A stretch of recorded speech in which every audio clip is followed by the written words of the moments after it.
A burglar scaled the wall of Malik ibn Dinar's house one night and easily managed to get inside. Once inside the house, the thief was disappointed to see that there was nothing inside actually worth stealing.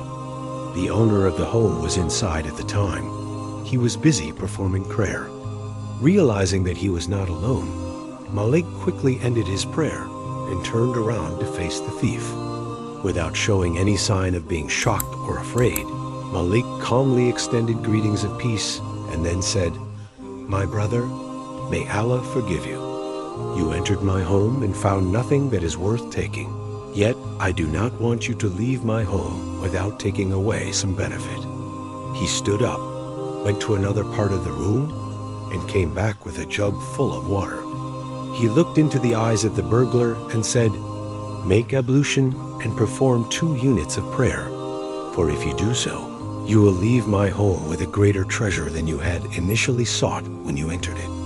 Much humbled by Malik's manners and words, the thief said, "Yes, that is a generous offer indeed."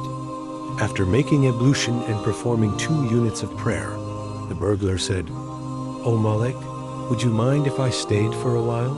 For I want to stay to perform 2 more units of prayer."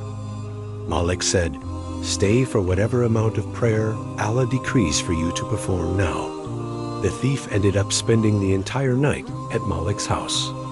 He continued to pray until the morning. Then Malik said, "Leave now and be good." But instead of leaving, the thief said, "Would you mind if I stayed here with you today? For I have made an intention to fast the day." Malik said, "Stay as long as you wish."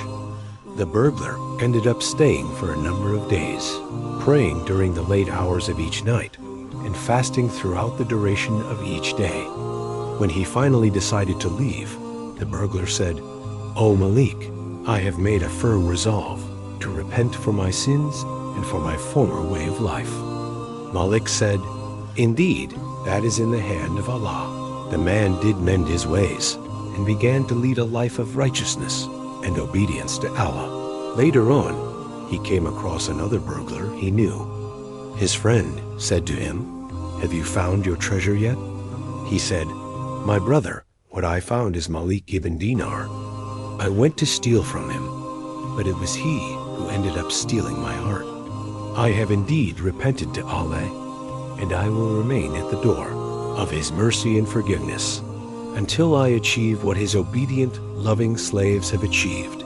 Moral: this story gives us a glimpse of the simple lives the previous imams led, part of which was having a simple house and forsaking the worldly life and material possessions. So much so that if a thief entered, he wouldn't find anything of value to steal.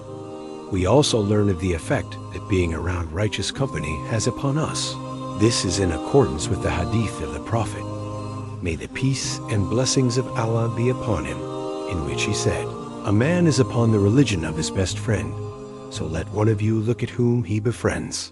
Narrated by Abu Huraira in Abu Dawud, 4833.